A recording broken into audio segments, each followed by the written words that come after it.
Every stone holds a secret, every tower whispers of centuries gone by. Castles are not just walls of stone and mortar, they are echoes of laughter in grand halls, the quiet watch of guards along the ramparts, and the dreams of kings and queens who once looked out upon their lands. Tonight, we wander into the world of medieval castles history. These mighty fortresses rose not only as strongholds of defense, but also as symbols of power, of protection, and sometimes of fear. Their walls sheltered families, their chapels carried prayers, and their dungeons held the silence of the forgotten. As we explore, we'll step through ancient gates, walk along winding staircases, and imagine the flicker of torches against cold stone walls. We'll pause to hear the clang of the blacksmith's hammer, the chatter of cooks in the kitchens, and the faint sound of music that once filled castle halls. But tonight, you don't need to rush. Allow the stories to flow gently, like a candle flame that dances before it fades. Before we begin, take a slow breath. Let your shoulders fall into rest. And if you'd like, I invite you to subscribe to the channel. It's a small gesture, but one that inspires me to keep sharing these journeys with you. Tell me in the comments where in the world you're listening from. I'd love to know how far these castle walls reach. Now, close your eyes. Let the outside world drift away. And step with me into the past, where history lingers not as cold facts, but as a soft-spoken story, carrying you gently toward peace, and maybe even toward sleep. Medieval castles stand as some of the most iconic and enduring symbols of the Middle Ages, representing not merely architectural achievements but complex social, political, and military institutions that shaped European civilization for centuries. These fortified residences served simultaneously as military strongholds, administrative centers, symbols of power, and homes to the nobility who ruled medieval society. The history of medieval castles spans roughly 6 centuries, from their emergence in the 9th century through their gradual obsolescence by the 15th century, though many continued to serve important functions well into the early modern period. The castle phenomenon was fundamentally European, though similar fortified structures existed in other parts of the world. The European castle system emerged from a unique confluence of factors: the collapse of centralized Roman authority, the rise of feudalism, technological innovations in warfare and construction, and the particular geographical and political fragmentation that characterized medieval Europe. Unlike earlier fortifications, which were primarily communal defensive works, castles were typically private strongholds that served the dual purpose of protecting and projecting the power of individual lords. The word castle itself derives from the Latin castellum, meaning a fortified place, but medieval castles evolved far beyond simple fortifications. They became the physical manifestation of the feudal system, serving as the centers from which lords administered their domains, dispensed justice, collected taxes, and maintained military forces. The castle was both a symbol and an instrument of power, its very presence on the landscape serving notice of its owner's authority and ability to enforce his will. Understanding medieval castles requires examining them within the broader context of medieval society. These structures cannot be separated from the political, economic, and social systems that created and sustained them. The rise of castles coincided with the development of feudalism, the fragmentation of political authority, and the militarization of the European nobility. Their decline paralleled the emergence of centralized monarchies, the development of gunpowder weapons, and changing concepts of warfare and governance. The study of medieval castles also reveals the remarkable ingenuity of medieval builders and military engineers. Over the centuries, castle design evolved in response to changing military technologies and siege techniques, resulting in increasingly sophisticated defensive systems. The great castle builders of the medieval period created structures that were marvels of engineering, incorporating advanced knowledge of mathematics, physics, and materials science that would not look out of place in modern construction projects. From the wooden motte and bailey structures of the early medieval period to the massive concentric fortifications of the 13th century, castles represent one of the most dynamic and innovative architectural traditions in European history. They were laboratories of military engineering, where new defensive techniques were developed and tested in the crucible of actual warfare. The lessons learned in castle sieges influenced military thinking for centuries and contributed to the development of artillery, siege warfare, and eventually modern military engineering. The social and cultural impact of castles extended far beyond their military function. These structures served as centers of medieval culture, hosting courts where literature, music, and art flourished. The great halls of medieval castles witnessed the development of courtly romance, chivalric literature, and many of the cultural traditions that we associate with medieval civilization. They were also economic centers, controlling trade routes, markets, and agricultural production in their surrounding regions. Today, the ruins and restored structures of medieval castles continue to capture the imagination, serving as tourist destinations, film locations, and symbols of medieval heritage. Their preservation and study provide invaluable insights into medieval life, technology, and society. Archaeological investigations of castle sites have revolutionized our understanding of medieval daily life, revealing details about diet, domestic arrangements, craft production, and social relationships that would otherwise be lost to history. The origins of medieval castles can be traced to the turbulent period following the collapse of the Carolingian Empire in the 9th century. As central authority weakened and Viking, Magyar, and Saracen raids devastated much of Europe, local strongmen began constructing private fortifications to protect their territories and assert their independence. This period of political fragmentation and endemic warfare created the conditions that would give birth to both the feudal system and the castle as its physical embodiment. The earliest medieval fortifications were often simple affairs, consisting of wooden palisades surrounding a lord's hall or a fortified tower. These structures drew inspiration from several sources: Roman fortifications, Germanic hill forts, and Carolingian royal strongholds. However, the private nature of these early castles distinguished them from their predecessors. Unlike Roman forts, which were built by and for the state, or Germanic hill forts, which served entire communities, these early castles were personal strongholds that served the interests of individual lords. The Motte and Bailey Castle, which emerged in the 10th century, represented the first standardized castle design. The motte was an artificial or natural mound of earth, typically 15 to 30 feet high and 50 to 100 feet in diameter at the top, surrounded by a deep ditch or moat. On top of the motte stood a wooden tower, known as a keep or dungeon, which served as the lord's residence and the castle's ultimate refuge. The bailey was an enclosed courtyard adjacent to the motte, surrounded by a wooden palisade and ditch, containing various service buildings such as stables, workshops, storage buildings, and accommodation for the garrison and servants. The design of the Motte and Bailey Castle reflected both practical military considerations and the limited resources available to early medieval lords. The elevated position of the keep provided excellent visibility of the surrounding countryside and made assault difficult, while the bailey offered protected space for the lord's retainers and their activities.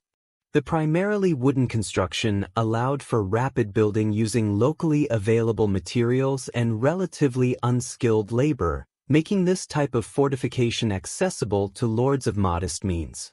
Archaeological evidence suggests that Motte and Bailey castles spread rapidly across northern France in the 10th and early 11th centuries, often replacing earlier fortified sites. The castle at De la Fontaine in the Loire Valley, dating to around 950, represents one of the earliest stone keeps, demonstrating the gradual evolution from wooden to stone construction. This transition was driven partly by the obvious advantages of stone, its durability, fire resistance, and greater defensive strength, but also by the growing wealth and ambitions of the castellan class. The social context in which these early castles developed was crucial to their form and function. The collapse of central authority had created a power vacuum filled by local strongmen who combined military leadership with control of land and its agricultural production. These castellans, as they came to be known, built their castles not merely as defensive structures but as symbols of their newly assumed authority. The castle became the visible manifestation of the lord's right to command military service, collect taxes, and administer justice within his territory. The military function of early castles was closely tied to the broader transformation of medieval warfare. The period from the 9th to 11th centuries saw the rise of heavy cavalry as the dominant military force, a development that required substantial economic resources to sustain. A single knight required not only expensive equipment, horse, armor, weapons, but also sufficient land to support himself and his military service. The castle provided the base from which such military forces could be organized, equipped, and deployed. Early castle warfare was characterized by raids and small-scale conflicts rather than large battles. The castle's primary military function was often to control key routes, river crossings, or strategic positions, allowing its garrison to dominate the surrounding territory and extract tribute or taxes from travelers and local inhabitants. The threat of violence, symbolized by the castle's imposing presence, was often as important as actual military action in maintaining the lord's authority. The geographic distribution of early castles reveals important patterns about the political fragmentation of Europe. In regions where royal authority remained relatively strong, such as England before 1066 or the German Empire under the Ottonians, castle building was often restricted or controlled by royal authority. In contrast, regions like France, where royal power had largely collapsed, saw a proliferation of private castles as local lords asserted their independence. The construction of early castles also reflected the limited technical capabilities of the period. Medieval builders in the 10th and early 11th centuries lacked many of the engineering skills that would characterize later periods. Most construction was carried out by local craftsmen using traditional techniques, with limited access to specialized knowledge about fortification design. This resulted in considerable variation in castle design, as builders adapted general principles to local conditions and available materials. Religious influences also played a role in early castle development. Many early castles were associated with churches or monasteries, reflecting the complex relationship between secular and religious authority in medieval society. Some castles were built to protect religious communities, while others incorporated chapels as integral parts of their design. The blessing of weapons and warriors, the concept of holy war, and the ideal of Christian knighthood all influenced castle culture and the mentality of their inhabitants. The economic foundations of early castle building reveal much about medieval society's transformation.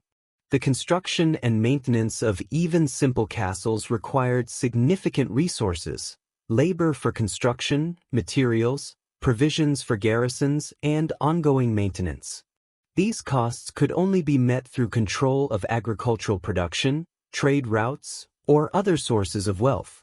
The castle thus became both a symbol and an instrument of economic power, allowing its lord to extract surplus from the surrounding population while protecting that wealth from rivals. Women played important but often overlooked roles in early castle development. Lady Adela of Blois, daughter of William the Conqueror, was responsible for major castle construction projects in the early 12th century. Many castles were inherited through female lines, and castellan wives often managed castle affairs during their husbands' absences. The domestic arrangements of early castles, from kitchen facilities to sleeping quarters, reflect the needs of mixed household communities rather than purely military garrisons. The legal implications of castle building were profound and lasting. The construction of a castle represented a claim to sovereignty within a defined territory, including the rights to collect taxes, administer justice, and command military service. These claims were often disputed, leading to conflicts that could last for generations. The legal doctrine of castle guard, which required tenants to provide military service at their lord's castle, became a fundamental feature of feudal law. By the mid-11th century, the castle had become an established feature of the European landscape, particularly in France, where political fragmentation had proceeded furthest. The Norman conquest of England in 1066 would mark the beginning of a new phase in castle development, as the conquerors used castles as instruments of conquest and colonization on an unprecedented scale. The success of the Norman model would inspire imitation across Europe, leading to the Great Age of castle building in the 12th and 13th centuries. The Norman conquest of England in 1066 marked a revolutionary moment in castle development, transforming castles from local phenomena into instruments of systematic conquest and control. The Normans brought to England not merely military superiority but a sophisticated understanding of how fortifications could be used to dominate conquered territories. Their success in England, followed by Norman expansion into southern Italy, Sicily, and the Crusader states, established new standards for castle design and strategic deployment that would influence fortress construction across medieval Europe. William the Conqueror's invasion strategy relied heavily on rapid castle construction to secure his conquest. Within months of Hastings, Norman lords were erecting motte and bailey castles at strategic locations throughout England. The Bayeux Tapestry famously depicts the construction of a castle at Hastings immediately following the Norman landing, illustrating the central role of fortification in Norman military thinking. By 1086, the Domesday Book records hundreds of castles across England, representing one of the most intensive programs of military construction in medieval history. The Norman approach to castle building differed significantly from earlier practices in several key respects. First, castle construction was systematically planned and coordinated as part of a broader strategy of territorial control. Rather than building fortifications primarily for personal protection, Norman lords constructed castles to dominate key strategic points, river crossings, major roads, harbors, and administrative centers. This strategic placement allowed relatively small Norman garrisons to control much larger English populations. Second, the Normans demonstrated unprecedented speed and efficiency in castle construction. Archaeological evidence suggests that many English motte and bailey castles were constructed within weeks or months of the conquest, using impressed local labor and standardized building techniques. This rapid construction capability was crucial to Norman success, allowing them to establish secure bases before effective resistance could be organized. The social implications of Norman castle building were equally revolutionary. In pre-conquest England, fortifications had been primarily communal affairs, fortified towns, that served entire communities under royal authority. The Norman introduction of private castles represented a fundamental shift in the nature of political authority, replacing communal defense with lordly dominance. Each castle became the center of a new Norman lordship, from which the conqueror controlled his assigned territory and its Anglo-Saxon inhabitants. The architectural innovations introduced by the Normans had lasting impacts on castle development. While they initially relied on wooden motte and bailey structures for rapid deployment, the Normans soon began constructing stone keeps that set new standards for defensive architecture.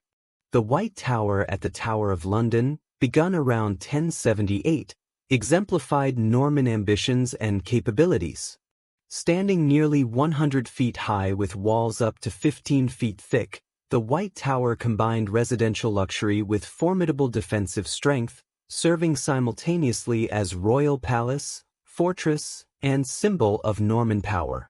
Norman keeps differed significantly from earlier stone towers in their sophistication and scale. These structures incorporated advanced architectural features, multiple floors with specialized functions, elaborate entrance defenses, integrated chapels, and complex internal layouts that balance defensive needs with residential comfort. The Great Hall, typically located on the first floor above ground level, became the ceremonial heart of the castle, where the lord held court, entertained guests, and demonstrated his wealth and power. The military engineering expertise demonstrated in Norman castles represented a significant advance in fortress design. Norman builders showed sophisticated understanding of defensive geometry, creating structures that eliminated blind spots, concentrated firepower at vulnerable points, and provided multiple fallback positions for defenders. The spiral staircases in Norman keeps, for instance, were designed to favor right-handed defenders fighting upward against attackers, while the thickness of walls allowed for multiple arrow loops and defensive positions. The economic implications of Norman castle building were enormous. The construction of major stone keeps required massive investments of labor, materials, and skilled craftsmanship. The White Tower alone is estimated to have cost the equivalent of several £1,000,000 in modern currency, requiring the labor of hundreds of workers over many years. Such investments could only be sustained through systematic exploitation of conquered territories, including taxation, forced labor, and confiscation of Anglo-Saxon wealth. Norman expansion beyond England demonstrated the exportability of their castle-building techniques. In southern Italy and Sicily, Norman adventurers like Robert Guiscard and his descendants used castles to establish and maintain control over diverse populations including Byzantines, Arabs, and native Italians. The castles of Norman Sicily, such as those at Palermo and Messina, adapted Norman techniques to Mediterranean conditions while incorporating influences from Islamic and Byzantine fortification traditions. The Crusades provided another theater for Norman castle innovation. Crusader castles in the Holy Land, many built by Normans and their descendants, pushed castle design to new levels of sophistication. The need to defend against Islamic armies equipped with advanced siege techniques forced Crusader builders to develop innovative defensive solutions. Castles like Croix de Chevaliers in Syria combined massive walls with sophisticated geometric designs that maximized defensive firepower while minimizing vulnerable points. The administrative functions of Norman castles were as important as their military roles. Each castle served as the center of its lord's administration, housing the records, treasury, and personnel needed to govern his territory. The castle's hall served as a courthouse where the lord dispensed justice, while its various chambers housed the scribes, clerks, and officials who managed his affairs. This administrative centralization was crucial to Norman success, allowing them to impose their authority efficiently across their territories. The cultural impact of Norman castle building extended far beyond military and administrative functions. Norman castles became centers of a new aristocratic culture that blended Norman, French, and local traditions. The castle's great hall hosted feasts, ceremonies, and entertainment that reinforced social hierarchies and cultural values. The development of courtly literature, chivalric ideals, and aristocratic manners was intimately connected to castle culture and the social relationships it fostered. Women's roles in Norman castle culture were complex and significant. Norman noblewomen often managed castles during their husbands' absences, exercising considerable authority over domestic affairs, estate management, and even military defense.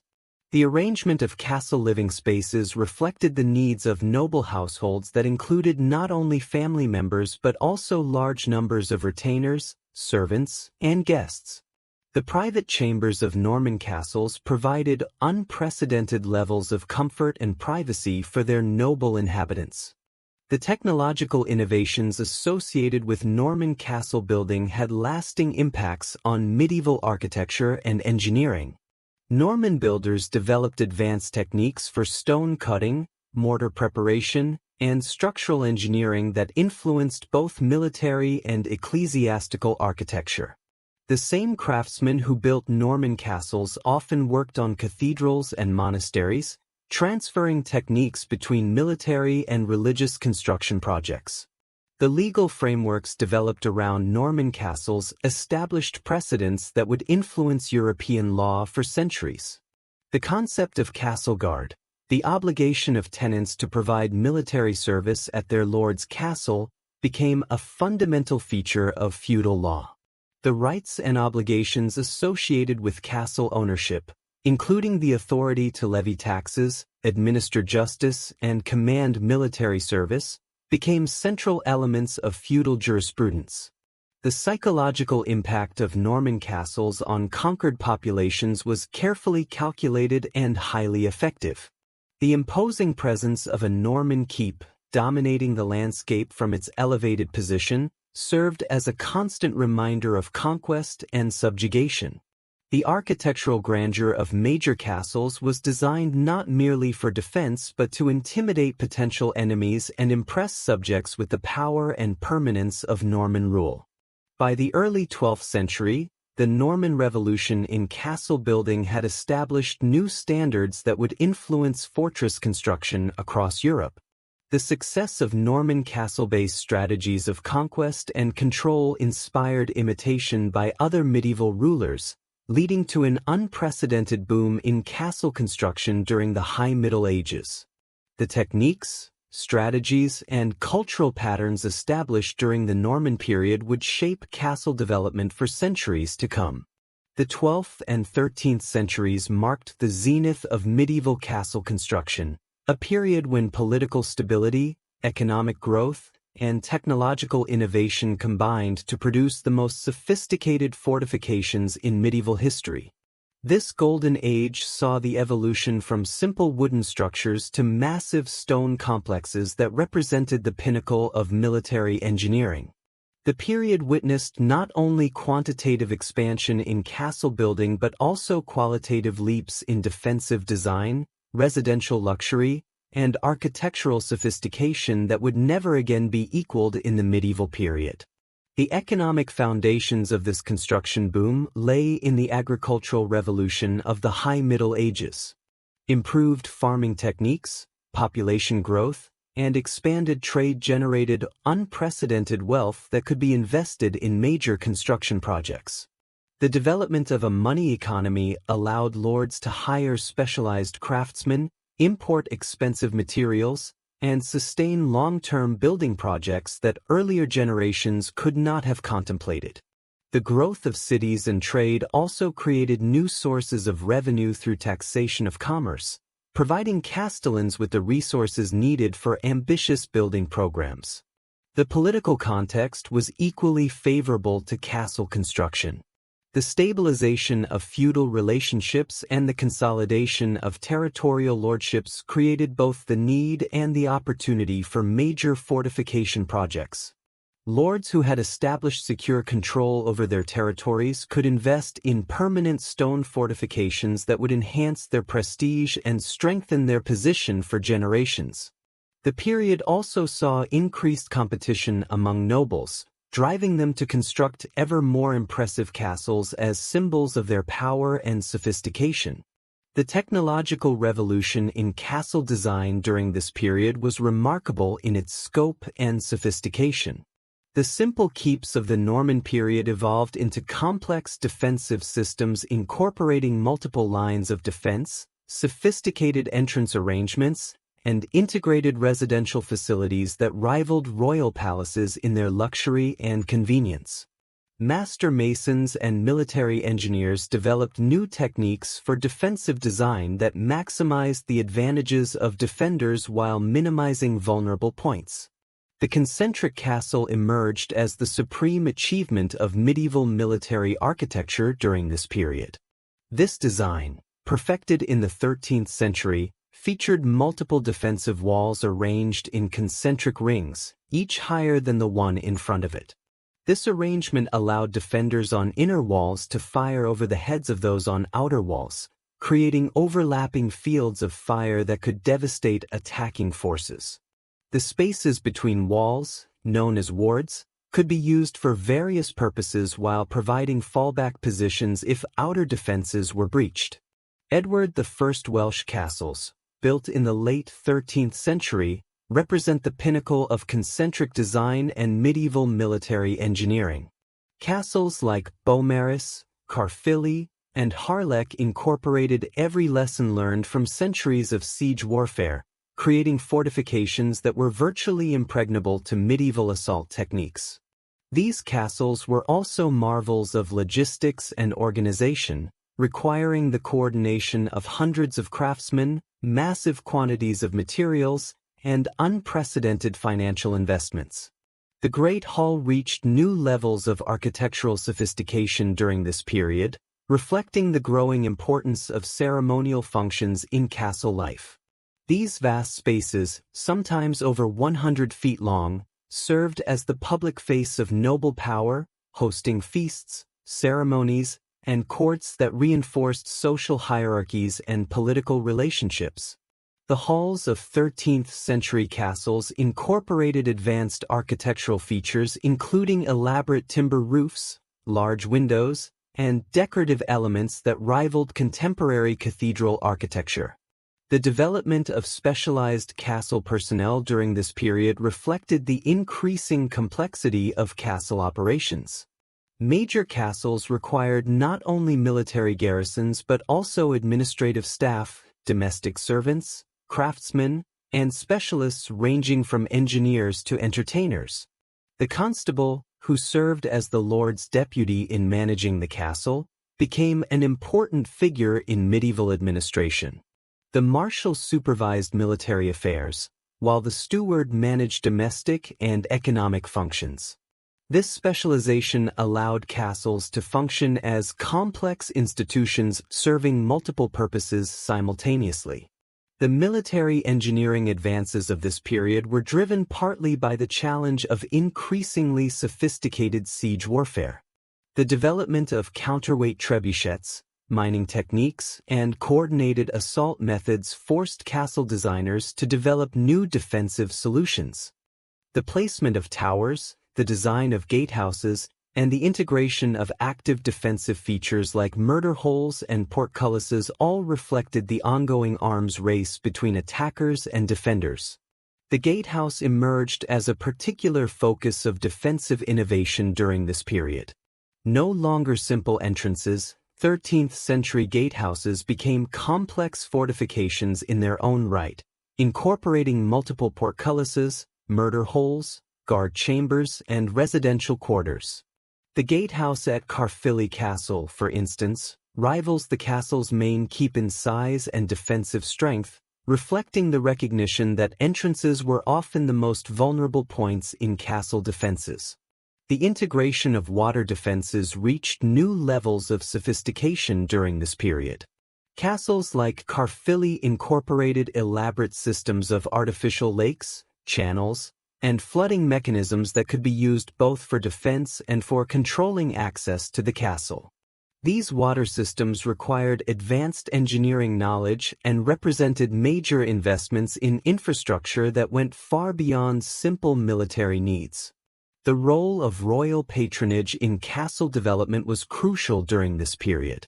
Kings like Henry II of England, Philip Augustus of France, and Edward I devoted enormous resources to castle construction, setting standards that nobles throughout Europe sought to emulate.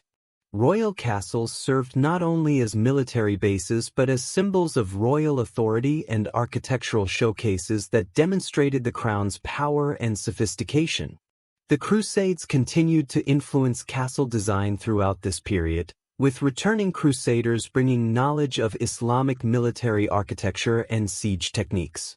The round towers that became increasingly common in 13th-century European castles, for instance, were partly inspired by Islamic examples that had proven superior to rectangular designs in resisting siege engines. The development of mashicali, projecting stone galleries with openings through which missiles could be dropped, also reflected Islamic influences on European castle design. The architectural decoration of castles reached new heights during this period, reflecting their owners' desire to demonstrate their cultural sophistication as well as their military power. Elaborate carved stonework, decorative windows, and artistic elements became common features of castle design. The great halls of major castles incorporated artistic programs that rivaled those of cathedrals, with carved capitals, decorative arches, and sometimes wall paintings that celebrated their owners' achievements and aspirations. The domestic arrangements of 13th-century castles reflected the growing importance of comfort and privacy in noble life. Private chambers became more elaborate and comfortable, with features like fireplaces, latrines, and window seats that enhanced daily living conditions. The development of separate residential towers, known as solar towers, provided noble families with unprecedented levels of privacy and luxury while maintaining the defensive capabilities of their castles. The economic functions of castles became increasingly important during this period. Many castles controlled markets, tolls, and trade routes that generated substantial revenues for their owners. The development of castle towns, known as burghs, created integrated economic systems that combined agricultural production, crafts manufacturing, and commercial activity. These economic functions often became as important as military roles in determining castle locations and designs. The legal and administrative functions of castles also expanded significantly during this period. Castle courts dispensed justice over wide territories, while castle administrations managed increasingly complex estates and financial systems. The development of written records, legal codes, and administrative procedures centered on castle administrations contributed to the broader development of medieval government and law. Women's roles in castle life became more prominent and formalized during this period. Noble women often held important administrative responsibilities, managing castle households, estates, and sometimes military defenses during their husbands' absences. The architectural arrangements of major castles increasingly reflected the needs of noble women, with private chambers, gardens, and other facilities designed for female use. The religious life of castles became more elaborate during this period, with many castles incorporating substantial chapels that served not only the castle community but sometimes surrounding populations as well. These chapels often employed full-time chaplains and maintained religious libraries, contributing to the intellectual and spiritual life of medieval society. By the end of the 13th century, the golden age of castle construction had produced fortifications that represented the pinnacle of medieval military engineering and architectural achievement. However, the enormous costs of such elaborate constructions, combined with changing military technologies and political conditions, would soon make such massive projects increasingly difficult to justify and sustain. The architectural development of medieval castles represents one of the most dynamic and innovative traditions in European building history, driven by the constant interplay between offensive and defensive military technologies. Over the course of nearly 4 centuries, castle design evolved from simple wooden structures to sophisticated stone complexes that incorporated advanced engineering principles and defensive innovations that would influence military architecture well into the gunpowder age. The evolution from wood to stone construction marked the first major phase in castle architectural development. Early wooden structures, while quick to construct and modify, suffered from obvious vulnerabilities to fire, decay, and sustained attack. The transition to stone, beginning in the late 11th century, required not only greater financial resources but also access to skilled stonemasons, quarries, and the organizational capacity to manage complex construction projects. This transition was gradual and varied by region, with some areas maintaining wooden fortifications well into the 13th century while others embraced stone construction much earlier. The development of the stone keep represented a fundamental advancement in castle design.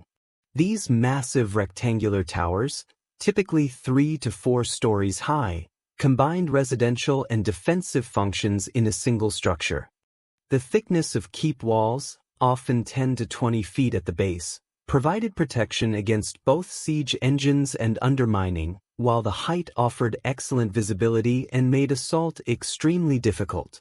The internal arrangement of keeps reflected sophisticated understanding of defensive needs, with entrances typically located on the first floor, accessible only by removable stairs, storage areas in the basement, and residential quarters on upper floors. The geometric principles underlying castle design became increasingly sophisticated as medieval builders gained experience with siege warfare. The placement of towers, for instance, evolved from simple corner positions to carefully calculated intervals that eliminated blind spots and provided overlapping fields of fire. The development of D-shaped and round towers represented significant improvements over rectangular designs, as curved surfaces were better able to deflect siege engine projectiles and were more difficult to undermine effectively. The gatehouse emerged as perhaps the most innovative element in castle defensive design. Early gatehouses were often simple openings in castle walls, protected by little more than a portcullis and guard chamber. By the 13th century, however, gatehouses had evolved into complex fortifications that incorporated multiple defensive features, successive portcullises, murder holes through which missiles could be dropped on attackers, guard chambers from which crossbow fire could be directed, and sometimes drawbridges that could isolate the gatehouse from attackers who had breached the outer defenses. The development of the barbican added another layer of complexity to castle entrances. These outer defensive works, typically connected to the main gatehouse by a narrow passage, forced attackers to approach the castle entrance through a confined space where they could be subjected to concentrated defensive fire. Some barbicans incorporated elaborate turning passages that required attackers to change direction multiple times, exposing them to fire from different angles and preventing the use of battering rams or other siege engines. Wall design underwent constant refinement throughout the medieval period, driven by advances in siege warfare technology. The simple thin walls of early castles proved inadequate against increasingly powerful siege engines, leading to the development of much thicker walls with internal galleries and chambers. The introduction of hoarding temporary wooden galleries projecting from wall tops allowed defenders to drop missiles directly on attackers at the wall base, while later stone machicolae provided permanent versions of these defensive projections. The concentric castle design represented the culmination of medieval defensive architecture. This system, featuring multiple defensive walls arranged in concentric rings, offered several advantages over earlier designs. Each successive wall was higher than the one in front of it, allowing defenders to fire over their comrades' heads and creating overlapping fields of fire. If outer defenses were breached, defenders could fall back to inner walls while maintaining effective defensive positions.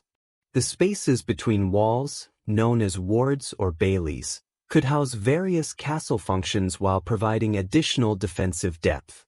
Arrow loops, also known as murder holes or meurdières, underwent continuous refinement throughout the medieval period. Early arrow loops were simple vertical slits that allowed defenders to shoot outward while remaining protected. Later designs incorporated horizontal elements that increased the field of fire, while some featured complex geometric shapes designed to accommodate specific weapon types. The placement of arrow loops was carefully calculated to eliminate blind spots and provide maximum defensive coverage. The integration of artillery into castle design became increasingly important as siege warfare evolved. Early castles had little provision for defensive engines beyond simple catapults that could be wheeled into position as needed. Later designs incorporated permanent positions for siege engines, with reinforced platforms, protective walls, and ammunition storage facilities. The development of the trebuchet, with its massive counterweight system, required specially designed positions that could withstand the enormous stresses generated by these powerful weapons. Water defenses represented another area of significant innovation in castle design. Simple moats evolved into complex systems that could include multiple water barriers, controlled flooding mechanisms, and integrated water mills that provided both defensive advantages and economic benefits. The castle at Caerphilly, for instance, incorporated a system of artificial lakes, dams, and channels that created multiple defensive barriers while also serving as a status symbol and recreational facility. The development of underground facilities added another dimension to castle defensive capabilities. Castle cellars served not only for storage but also as secure refuges during sieges. Some castles incorporated elaborate tunnel systems that could be used for communication, supply, or even offensive operations against besieging forces. The castle at Château Gallard, built by Richard the Lionheart, featured a complex system of underground chambers and passages that allowed defenders to maintain operations even if upper levels were captured. The architectural integration of residential and defensive functions required constant balancing of conflicting needs. Defensive requirements demanded thick walls, limited openings, and restricted access, while residential comfort called for large windows, spacious chambers, and convenient circulation. Medieval builders developed ingenious solutions to these challenges, including the use of internal courtyards to provide light and air to residential quarters while maintaining defensive integrity, and the development of complex circulation systems that allowed efficient movement within the castle while restricting access by potential enemies. The development of specialized castle building techniques required the evolution of new crafts and professions. Master masons became highly skilled specialists who understood not only architectural principles but also military engineering. The development of sophisticated lifting devices, construction techniques, and material handling systems allowed medieval builders to construct fortifications of unprecedented scale and complexity.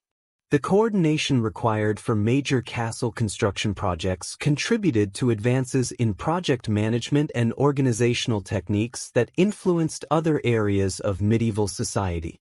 Regional variations in castle architecture reflected local conditions, available materials, and specific defensive needs. Castles in mountainous regions, for instance, often incorporated natural rock formations into their defensive systems, while coastal castles developed specialized features for defending against naval attacks. The availability of different types of stone influenced both construction techniques and architectural styles, with some regions developing distinctive approaches to castle design based on local materials and building traditions. The influence of Islamic military architecture on European castle design became increasingly apparent during the Crusades period. Returning crusaders brought knowledge of defensive innovations they had encountered in the East, including advanced siege techniques, specialized defensive features, and architectural principles that were incorporated into European castle design. The adoption of round towers, for instance, reflected recognition of their superior defensive properties compared to rectangular designs. The economic implications of architectural innovation were enormous.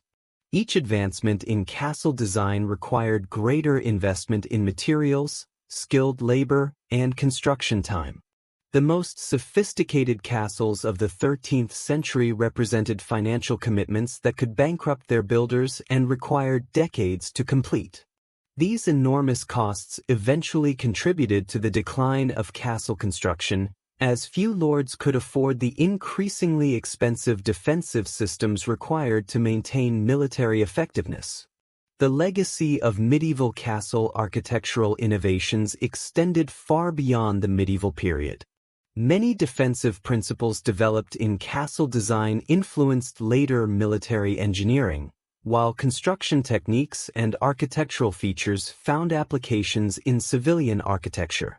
The great halls, residential towers, and decorative elements of medieval castles influenced country house design well into the modern period, while the engineering principles underlying castle construction contributed to developments in civil engineering and architecture. Medieval castles were far more than military fortifications. They were complex social institutions that served as the centers of medieval life for the noble classes and their dependents. The daily life within castle walls reveals the intricate social hierarchies, cultural practices, and domestic arrangements that characterized medieval society. Understanding castle life provides crucial insights into medieval social relationships, economic systems, and cultural values that shaped European civilization for centuries.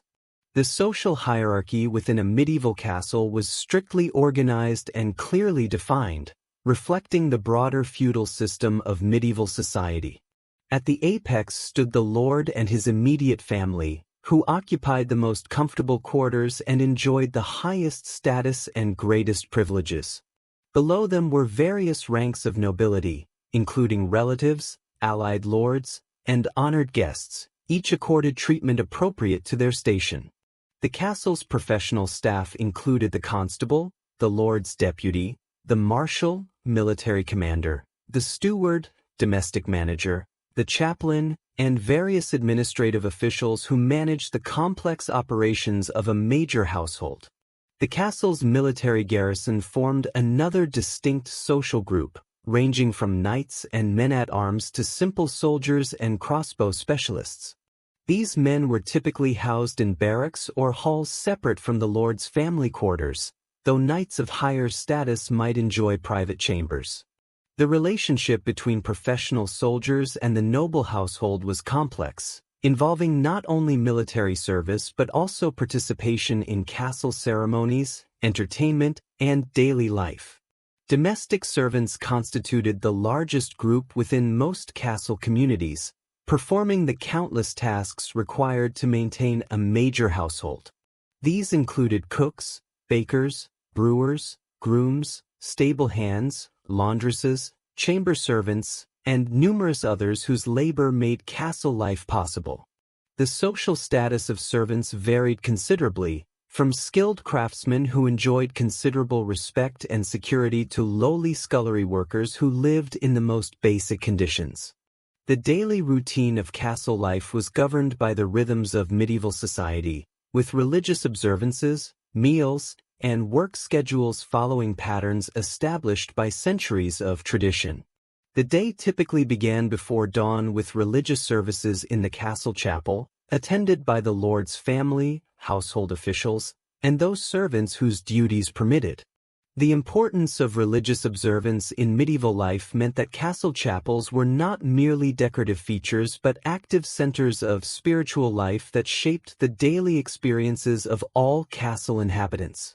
Meals were central to castle social life, serving not only nutritional needs but also important ceremonial and social functions. The Great Hall served as the primary dining space, where the entire castle community would gather for major meals. The arrangement of tables and seating reflected precise social hierarchies, with the lord's family and honored guests seated at the high table on a raised dais, while lesser nobles, officials, and servants occupied tables arranged according to their status. The serving of meals was itself a ceremonial process, with specific protocols governing everything from the presentation of dishes to the washing of hands. The cuisine of medieval castles varied greatly depending on the wealth and status of the lord, the season, and available supplies. Wealthy castle households enjoyed elaborate meals featuring multiple courses of meat, fish, poultry, and game, accompanied by bread, vegetables, fruits, and various delicacies. The castle kitchen was typically a large, busy facility staffed by numerous specialists including the head cook, bakers, brewers, and various assistants. Food storage was a constant concern, with castles maintaining extensive cellars, granaries, and preservation facilities to sustain the household through winter months and potential sieges. The role of women in castle life was complex and varied considerably depending on their social status and family circumstances. Noble women, particularly the lady of the castle, exercised considerable authority over domestic affairs and often managed castle operations during their husbands' absences. The lady's solar, or private chamber, served as her primary residence and the center of her administrative activities. Here she would receive reports from household staff, manage accounts, oversee the education of children, and engage in the various crafts and activities considered appropriate to her station. The education of noble children within castle walls followed patterns that prepared them for their future roles in medieval society. Young boys of noble birth were typically sent to other castles to serve as pages and later squires, learning the skills of warfare, horsemanship, and courtly behavior that would prepare them for knighthood. Girls received education in domestic management, religious instruction, and the cultural accomplishments expected of noble women.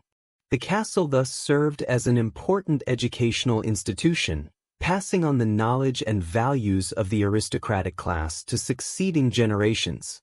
Entertainment and cultural activities formed an important part of castle life, particularly during the winter months when military campaigns were suspended and travel was difficult. The Great Hall served as a venue for various forms of entertainment including music, dancing, storytelling, and the performance of epic poems and romances. Traveling minstrels, troubadours, and other performers were welcome guests who brought news from the outside world along with their artistic offerings. Games of various types, from chess and backgammon to more physical contests, provided recreation for castle inhabitants. The economic functions of castles were integral to their social organization. Most castles served as the centers of agricultural estates that provided the economic foundation for noble life. The castle's administrative staff managed these estates, collecting rents, organizing agricultural work, and marketing surplus production. Many castles also controlled markets, tolls, and other sources of revenue that required constant attention and management. The integration of economic and domestic functions meant that castle life was intimately connected to the broader economic life of medieval society. Craft production within castle walls was extensive and varied, reflecting both the self-sufficient nature of medieval households and the demand for luxury goods among the nobility. Castle workshops produced everything from weapons and armor to textiles, jewelry, and artistic objects. Skilled craftsmen enjoyed higher status than ordinary servants and often passed their trades on to their children, creating hereditary occupations within castle communities. The quality of craft production in major castles often rivaled that of urban centers, with castle artisans creating objects of considerable artistic and monetary value. The relationship between castle communities and the surrounding countryside was complex and multifaceted. Castles served as centers of local administration, with the Lord's Court dispensing justice and managing local affairs. During times of danger, local populations might seek refuge within castle walls, temporarily swelling the castle community far beyond its normal size.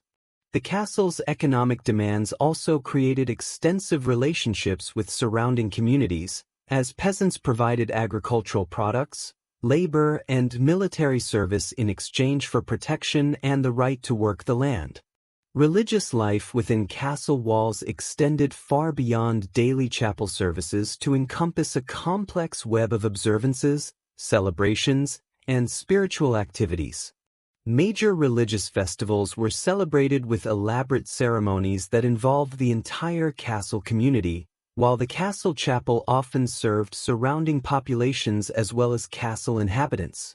Many castles maintained religious libraries and supported scholarly activities that contributed to medieval intellectual life. The castle chaplain was typically an educated man who served not only religious needs but also administrative functions requiring literacy and learning. The role of hospitality in castle life was both a social obligation and a practical necessity in medieval society. The lord's status and reputation depended partly on his ability to provide generous hospitality to guests, whether they were fellow nobles, church officials, royal representatives, or other visitors. The Great Hall was designed to accommodate large numbers of guests, while the castle's domestic organization had to be flexible enough to handle the additional burden of visitors. This hospitality system was crucial to medieval communication and political networks, as it facilitated the travel and interaction that held medieval society together. The medical care available within castle walls was generally superior to that available to the general population, though still limited by medieval medical knowledge. Larger castles often employed physicians or had access to medical practitioners, while the lady of the castle typically possessed knowledge of herbal remedies and basic medical care. The castle's kitchen garden usually included medicinal herbs alongside culinary plants, and the castle's relative wealth allowed access to imported medicines and treatments not available to poorer populations. The architectural arrangement of castle living spaces reflected and reinforced the social hierarchies that governed castle life. The lord's family occupied the most comfortable and secure quarters, typically in a separate residential tower or the upper floors of the keep. These chambers featured fireplaces, glazed windows, decorative elements, and private latrines that provided levels of comfort unknown to most medieval people. Lesser nobles and officials occupied chambers of varying size and comfort appropriate to their status, while servants were housed in communal quarters that provided basic shelter with little privacy or comfort. The seasonal rhythms of castle life reflected the agricultural cycle and the patterns of medieval warfare.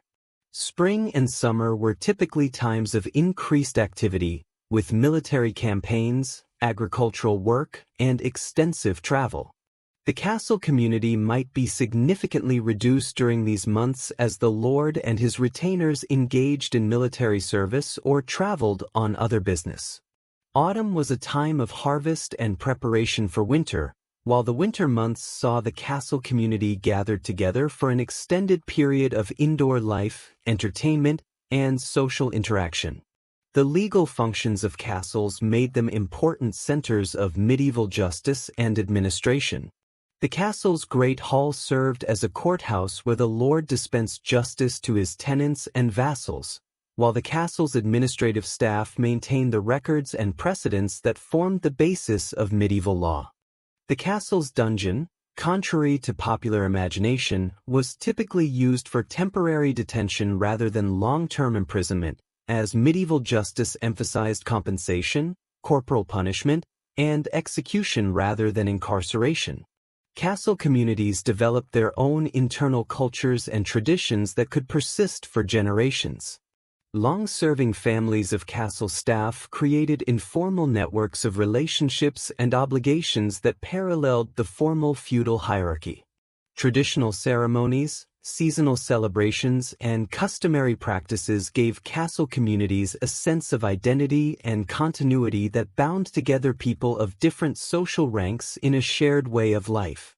These internal cultures helped integrate diverse populations into functioning communities while maintaining the social distinctions that were fundamental to medieval society. The decline of castle life in the later medieval period reflected broader changes in medieval society, including the rise of centralized monarchies, changes in military technology, and the growth of urban centers. However, the social patterns and cultural traditions developed within castle walls continued to influence European aristocratic life well into the modern period, while the physical remains of medieval castles continue to capture the imagination and provide insights into this fascinating aspect of medieval civilization. The economic and political functions of medieval castles extended far beyond their military capabilities, making them crucial institutions in the development of medieval European society. Castles served as centers of economic production, trade regulation, political administration, and social control that shaped the fundamental structures of feudal civilization. Understanding these roles reveals how castles functioned as integrated systems of power that combined military force with economic control and political authority to create and maintain the hierarchical society that characterized medieval Europe. The economic foundation of castle power rested primarily on agricultural production and the control of land. Most castles served as the centers of extensive agricultural estates that provided both sustenance for castle inhabitants and surplus production for trade and taxation. The lord's domain land worked directly for his benefit, generated immediate income, while tenant farmers provided rents, services, and various obligations that created ongoing revenue streams. The castle's administrative apparatus managed these complex economic relationships, collecting rents, organizing agricultural work, and marketing surplus production in regional and international markets. The manorial system that developed around castle-centered lordships created intricate webs of economic obligation and dependency. Peasant tenants owed their lords not only monetary rents but also labor services, military obligations, and various payments for the use of mills, ovens, and other facilities controlled by the castle. These relationships were typically hereditary, binding peasant families to particular lords and estates for generations. The economic security this system provided to lords came at the cost of severely limiting peasant mobility and economic freedom, creating a form of economic bondage that sustained aristocratic wealth and power. Castles played crucial roles in medieval trade and commerce through their control of strategic locations and transportation routes. Many castles were deliberately sited to control river crossings, mountain passes, harbors, or major roads, allowing their lords to levy tolls and taxes on passing merchants. These transit fees provided important sources of revenue while also giving castle lords significant influence over regional trade patterns. Some castles developed into major commercial centers, with markets and fairs that attracted merchants from across Europe and generated substantial customs revenues. The development of castle towns, known as burghs or boroughs, represented another important economic innovation.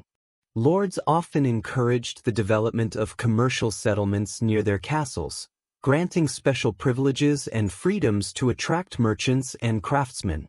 These castle towns provided ready markets for agricultural surplus, sources of manufactured goods, and additional tax revenues, while also creating pools of skilled labor that could be employed in castle construction and maintenance. The relationship between castle and town was typically symbiotic, with each providing benefits essential to the other's prosperity. The monetary systems that developed around castle-based lordships reflected the complex economic relationships of feudal society. Many powerful lords minted their own coins, using control of currency as another tool of economic and political power. Castle treasuries served as regional banks, storing wealth, managing credit, and facilitating long-distance trade. The development of sophisticated accounting systems within castle administrations contributed to advances in medieval business practices and helped lay the foundations for later commercial and banking innovations. Castle-based industries provided important sources of revenue and employment for medieval communities. Many castles operated mills powered by water or wind, charging fees for grinding grain and processing other agricultural products. Castle workshops produced goods ranging from basic tools and household items to luxury products for noble consumption and international trade. Some castles controlled valuable resources such as mines, quarries, or forests, generating revenues through the extraction and sale of raw materials. These industrial activities often employed significant numbers of workers and contributed to regional economic development. The political functions of castles were equally important to their economic roles, as castles served as the primary centers of feudal government and administration.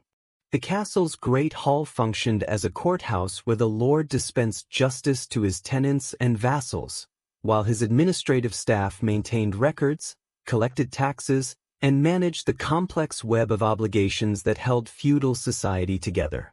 The castle's political authority extended over defined territories, creating jurisdictions that formed the basic units of medieval government. The feudal obligations centered on castle service created political relationships that bound medieval society together in complex networks of mutual dependence. The system of castle guard required tenants to provide military service at their lord's castle for specified periods, while other obligations included contributions to castle construction and maintenance, provision of supplies during sieges, and various forms of labor service. These relationships created chains of obligation that extended from the humblest peasant to the greatest lords, forming the political structure of feudal society. Castle courts played crucial roles in the development of medieval law and legal institutions. The Lord's Court, typically held in the castle's Great Hall, dealt with disputes between tenants, criminal cases involving castle dependents, and various administrative matters. These courts developed customary law through their decisions, creating legal precedents that influenced broader legal development. The records maintained by castle administrators provide valuable insights into medieval legal practices and social relationships, documenting the evolution of property rights, contractual obligations, and criminal justice. The military obligations associated with castle lordships created political relationships that extended far beyond individual estates. Lords owed military service to their superiors, typically including service at royal castles or participation in royal campaigns. These obligations created networks of political alliance and dependence that linked local castle lords to regional and national political systems. The ability to fulfill these military obligations was crucial to maintaining political status and influence within feudal hierarchies. Castle-based lordships developed sophisticated diplomatic relationships with neighboring powers, conducting negotiations, forming alliances, and managing conflicts that shaped regional political development. Castle lords served as diplomatic representatives of their superiors while also pursuing their own political interests through marriage alliances, territorial agreements, and various forms of cooperation or competition with neighboring lords. The great halls of major castles served as venues for diplomatic meetings, treaty negotiations, and ceremonial occasions that reinforced political relationships. The administrative systems developed within castle lordships contributed significantly to the evolution of medieval government.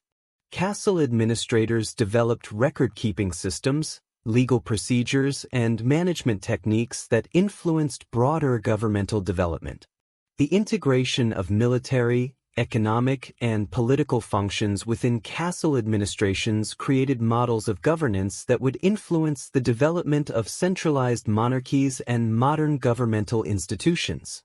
Women played important roles in the economic and political functions of castle lordships, particularly in managing estates during their husbands' absences or after their deaths. Noble women often exercised considerable authority over economic affairs, legal matters, and political relationships, serving as regents for minor children or administrators of family holdings. The dower rights of noble women created additional economic and political relationships, as widows often controlled substantial properties and exercised significant political influence. The international connections of castle lordships reflected the cosmopolitan nature of medieval aristocratic society. Through marriage alliances, military service, pilgrimage, and crusading, castle lords developed relationships that extended across Europe and beyond. These connections facilitated the exchange of ideas, technologies, and cultural practices that enriched medieval civilization while also creating political obligations and opportunities that influenced local and regional development. The relationship between castle lordships and emerging national monarchies was complex and often conflictual, as centralizing kings sought to limit the independent power of castle-based nobles. The construction of royal castles, the requirement of royal licenses for castle building, and various legal and administrative measures were used by monarchs to control and regulate castle-based power. The gradual subordination of castle lordships to royal authority was a key element in the development of centralized medieval kingdoms. The economic costs of maintaining castle-based lordships were enormous and grew increasingly burdensome over time. The expense of castle construction, maintenance, and garrison costs, combined with the costs of fulfilling military obligations and maintaining appropriate aristocratic lifestyles, often strained the resources of castle lords. The development of more sophisticated and expensive military technologies made castle-based defense increasingly costly, contributing to the eventual decline of the castle system. The legal frameworks that developed around castle lordships influenced property law, inheritance practices, and political theory for centuries. The concepts of feudal tenure, vassalage, and lordship that originated in castle-based relationships provided the foundation for medieval political thought and legal development. The integration of land ownership with political authority that characterized castle lordships created lasting precedents that influenced European political development well into the modern period. The decline of castle-based economic and political systems reflected broader changes in medieval society, including the rise of centralized monarchies, the growth of urban centers, changes in military technology, and the development of new economic relationships. However, the institutional innovations developed within castle lordships continued to influence European political and economic development long after the military significance of castles had disappeared. The legacy of castle-based governance can be seen in everything from English common law to the structure of modern property rights, demonstrating the lasting impact of these remarkable medieval institutions. The development of medieval castles varied significantly across different regions of Europe, reflecting diverse geographical conditions, cultural traditions, political structures, and available resources. These regional variations produced distinct castle-building traditions that, while sharing common defensive and residential functions, differed markedly in architectural style, construction techniques, and social organization. Understanding these regional differences provides insight into the diversity of medieval European civilization and the ways in which local conditions shaped the development of feudal institutions. French castle development established many of the fundamental patterns that would influence castle building throughout Europe. The political fragmentation of France following the collapse of Carolingian authority created ideal conditions for castle proliferation, with hundreds of local lords constructing fortifications to defend their territories and assert their independence. The classic French donjon, or Great Tower, became the archetypal castle keep, combining massive defensive walls with sophisticated residential arrangements. French castle builders pioneered many innovations in defensive design, including the development of concentric fortifications and advanced gatehouse designs that would be copied throughout Europe. The châteaux of the Loire Valley represent perhaps the most sophisticated expression of French castle architecture, combining military functionality with Renaissance artistic sensibilities.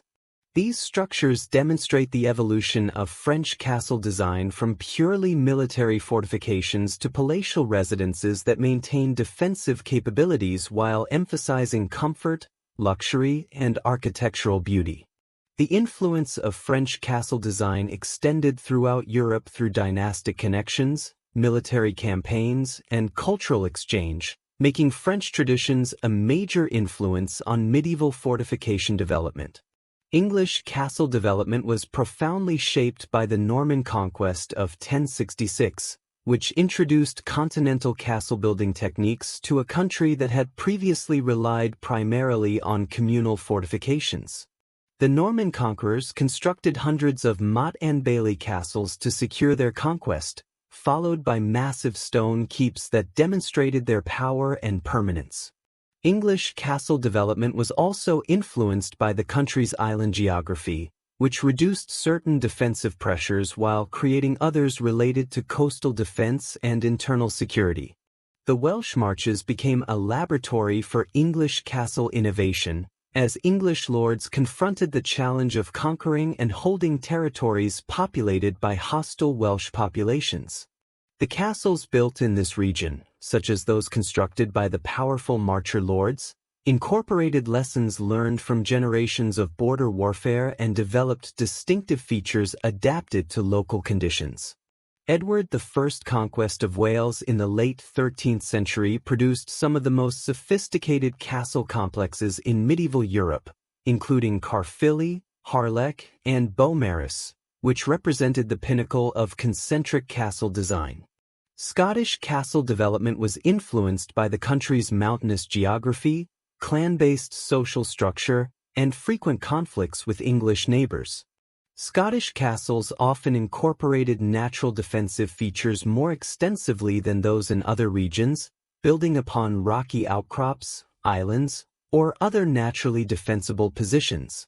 The Tower House tradition that developed in Scotland produced distinctive tall, narrow structures that combined residential and defensive functions in compact, vertical designs that were well adapted to Scottish conditions and building materials. The distinctive Scottish baronial style that emerged in the later medieval period combined defensive functionality with architectural grandeur, creating castles that served as symbols of clan power and cultural identity. The use of local stone, traditional building techniques, and decorative elements drawn from Celtic artistic traditions gave Scottish castles a distinctive character that reflected the unique cultural heritage of Scotland while incorporating innovations from other European traditions. German castle development was shaped by the country's position at the heart of Europe, its complex political structure, and its diverse geographical conditions. The Holy Roman Empire's fragmented political authority created conditions similar to those in France, encouraging extensive castle construction by local lords seeking to establish and maintain their independence. German castle builders developed sophisticated techniques for mountain fortress construction, creating spectacular cliff-top castles that took advantage of dramatic topographical features. The Rhineland castles represent one of the most distinctive regional traditions in European castle architecture. These structures, built to control the vital Rhine River trade route, developed unique characteristics adapted to river valley geography and the specific military and economic challenges of controlling waterborne commerce. The concentration of castles along the Rhine created a distinctive landscape where dozens of fortifications competed for control of strategic positions, leading to innovative defensive designs and aggressive architectural displays of power. The castles of the Teutonic Knights in Prussia and the Baltic regions represent another distinctive German tradition, combining military functionality with the institutional needs of a religious military order. These castles served not only as fortifications but also as monasteries, administrative centers, and bases for crusading campaigns against pagan populations. The brick construction techniques developed in these regions, necessitated by the scarcity of suitable stone, produced distinctive architectural styles that influenced building traditions throughout Northern Europe. Italian castle development was profoundly influenced by the country's classical heritage, urban traditions, and complex political situation. The survival of Roman architectural knowledge and the continued importance of cities created different conditions for castle development than existed in more thoroughly feudalized regions. Italian castles often incorporated classical architectural elements and showed greater concern for aesthetic beauty alongside defensive functionality. The Norman kingdoms of southern Italy and Sicily created a unique fusion of Norman castle-building traditions with Byzantine, Islamic, and classical influences. The resulting architectural synthesis produced some of the most beautiful and innovative castle designs in medieval Europe, combining advanced defensive features with luxurious residential accommodations and sophisticated architectural decoration. The Castel del Monte in Apulia, built by Frederick II, represents the pinnacle of this tradition, combining mathematical precision with architectural beauty in a design that influenced castle building throughout Europe. The distinctive Italian tradition of hill towns, where entire communities were fortified rather than individual lordships, created different patterns of castle development. Italian communes often constructed collective fortifications that served urban populations rather than individual nobles, producing architectural forms that combined elements of castle and city walls in unique configurations adapted to Italian urban traditions. Spanish castle development was profoundly shaped by the centuries-long Reconquista, the Christian reconquest of territories held by Islamic rulers. This constant warfare created distinctive military traditions and architectural innovations as Christian and Islamic building techniques influenced each other through cultural exchange and military necessity. Spanish castles often incorporated Islamic architectural elements, including horseshoe arches, decorative tilework, and sophisticated water management systems. The distinctive Spanish tradition of alcazars, fortified palaces that combine defensive and residential functions, developed from Islamic models but was adapted to Christian needs and traditions. These structures often featured elaborate decorative programs that reflected the synthesis of Islamic, Christian, and Jewish cultural traditions that characterized medieval Spanish civilization. The influence of Spanish castle traditions extended to the Americas through colonial expansion, creating distinctive colonial fortress traditions in the New World.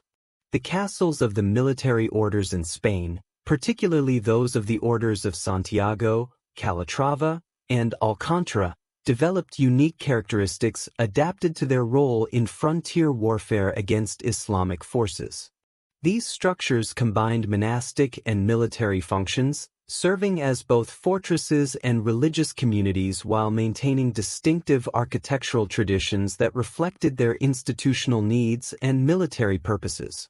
Portuguese castle development was closely related to Spanish traditions but developed distinctive characteristics adapted to the country's maritime orientation and African expansion. Portuguese castles often incorporated features designed for coastal defense and showed the influence of military experiences in Africa and Asia. The distinctive Manueline architectural style that emerged in the late medieval period created uniquely Portuguese castle designs that celebrated the country's maritime achievements and global reach. The castles of Eastern Europe developed under different conditions than those in Western regions, reflecting different political structures, cultural traditions, and military challenges. The kingdoms of Poland, Hungary, and Bohemia developed castle traditions that combined Western European influences with distinctive local characteristics adapted to Slavic social structures and the particular military challenges posed by conflicts with the Byzantine Empire, Ottoman Turks, and various nomadic peoples. The distinctive tradition of wooden castles that persisted longer in Eastern Europe than in Western regions reflected both the abundance of timber resources and different building traditions. These wooden fortifications often incorporated sophisticated defensive features and could be constructed more rapidly and economically than stone alternatives, making them well suited to the political and economic conditions of Eastern European kingdoms. The influence of Byzantine architectural traditions in Eastern Europe created distinctive synthesis styles that combined Eastern and Western fortress design elements. The castles of Wallachia and Moldavia, for instance, incorporated Byzantine decorative elements with Western defensive innovations, creating unique architectural traditions that reflected the complex cultural heritage of these border regions. Scandinavian castle development was limited by geographical conditions, political structures, and cultural traditions that emphasized different forms of military organization. The relative scarcity of stone in many regions, combined with abundant timber resources, created distinctive building traditions that emphasized wooden construction techniques. The development of royal power in Scandinavian kingdoms also followed different patterns than in more thoroughly feudalized regions, reducing the incentives for private castle construction while encouraging royal fortress building. The unique geographical conditions of Scandinavia, including extensive coastlines, numerous islands, and mountainous terrain, created distinctive defensive challenges that influenced castle design. Scandinavian castles often incorporated naval elements, serving as bases for Viking fleets and later royal navies while providing defensive bases for coastal territories. The integration of castle and naval functions produced architectural innovations that influenced fortress design in other coastal regions. These regional variations in castle development demonstrate the remarkable adaptability of medieval military architecture to local conditions and cultural traditions.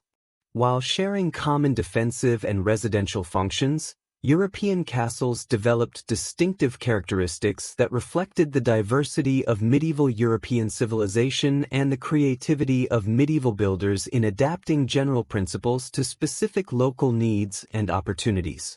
The study of these regional traditions provides valuable insights into medieval society's complexity and the ways in which local conditions shaped the development of European feudal institutions. The decline of castle warfare during the 14th and 15th centuries marked one of the most significant military and social transformations in European history. This period witnessed the gradual obsolescence of castles as primary military instruments, though their social, economic, and political functions persisted well beyond their military usefulness. The causes of this decline were complex and interconnected, involving technological innovations, changes in military organization, political centralization, and broader social and economic transformations that fundamentally altered the nature of medieval warfare and society. The introduction and refinement of gunpowder weapons represented the most obvious challenge to traditional castle defenses. Early cannons, appearing in European warfare by the mid-14th century, were initially crude and unreliable, but they developed rapidly in effectiveness and availability. The psychological impact of these weapons was initially as important as their physical effectiveness, as the thunderous noise and impressive visual effects of cannon fire could demoralize defenders and intimidate besieging forces. However, as cannon technology improved throughout the 15th century, these weapons became increasingly capable of breaching traditional stone fortifications. The development of more effective gunpowder weapons fundamentally altered the economics of siege warfare. Traditional medieval sieges often lasted months or years, requiring enormous resources to maintain besieging armies and allowing defenders time to receive relief or negotiate favorable terms. Cannon-equipped armies could breach castle walls in days or weeks, making prolonged resistance futile and dramatically reducing the defensive advantages that had made castles such effective military instruments. This technological shift made castle-based defensive strategies increasingly obsolete and encouraged new approaches to military architecture and strategy. The evolution of military organization during this period also contributed to castle decline. The rise of professional armies, equipped with standardized weapons and organized under centralized command, replaced the feudal levy system that had made castle-based military service practical and necessary. Professional armies required different types of bases and supply systems than feudal forces, making the scattered, individually held castles of the feudal period less relevant to new military needs. The development of artillery trains and professional siege specialists made castle reduction a specialized military science rather than the prolonged, amateur affairs of earlier periods. Political centralization was equally important in reducing castle military significance. The emergence of stronger royal governments with centralized military forces made private castle-based military power increasingly anachronistic and potentially dangerous to royal authority. Kings like Louis XI of France and Henry VII of England systematically worked to reduce the independent military power of their nobles, using various legal, economic, and military methods to bring castle-based lordships under royal control.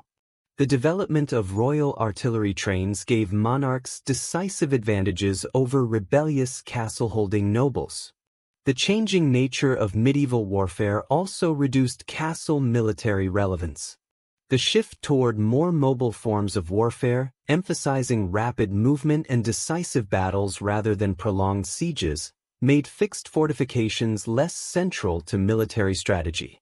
The rise of professional infantry forces, equipped with pikes, crossbows, and later firearms, reduced the military dominance of heavy cavalry that had been closely associated with castle-based lordship. These changes made the expensive maintenance of castle fortifications increasingly difficult to justify in military terms. Economic factors played crucial roles in castle decline. The enormous costs of maintaining and upgrading castle defenses to meet new military challenges often exceeded the resources available to their owners. The expense of artillery-resistant fortifications, requiring massive earthworks and completely new defensive concepts, was beyond the means of all but the wealthiest lords. Meanwhile, the economic foundations of castle-based lordship were being undermined by broader economic changes, including the growth of urban centers, changes in agricultural organization, and new forms of wealth creation that did not depend on traditional feudal relationships. The devastating effects of the Black Death and subsequent plague outbreaks during the 14th century severely disrupted the economic and social foundations of castle-based society. Population decline reduced the labor force available for agricultural production and castle maintenance, while social upheaval challenged traditional feudal relationships. Many castle lordships never recovered from these demographic disasters, lacking the resources needed to maintain their fortifications or adapt them to new military requirements. The rise of urban centers and merchant wealth created alternative sources of military and political power that competed with traditional castle-based lordship. Cities could afford to hire professional military forces and construct new types of fortifications adapted to gunpowder warfare, while merchant wealth could finance military innovations that individual castle lords could not afford. The growth of urban militias and professional military contractors provided alternatives to feudal military service that were often more effective and reliable than traditional castle-based forces. Changes in military technology extended beyond gunpowder weapons to include improvements in traditional siege techniques that made castle defenses increasingly vulnerable. Better understanding of mining techniques, more effective siege engines, and improved coordination of assault operations all contributed to making castle sieges shorter and more decisive. The development of effective field artillery also made it possible to attack castles from greater distances, reducing the defensive advantages of high walls and elevated positions. The social and cultural changes that accompanied the Renaissance also contributed to castle decline. New ideals of courtly life emphasized cultural sophistication, artistic patronage, and intellectual achievement over the martial values that had traditionally justified castle-based lordship. The development of new architectural styles celebrating classical antiquity made medieval castles seem old-fashioned and barbaric to Renaissance sensibilities.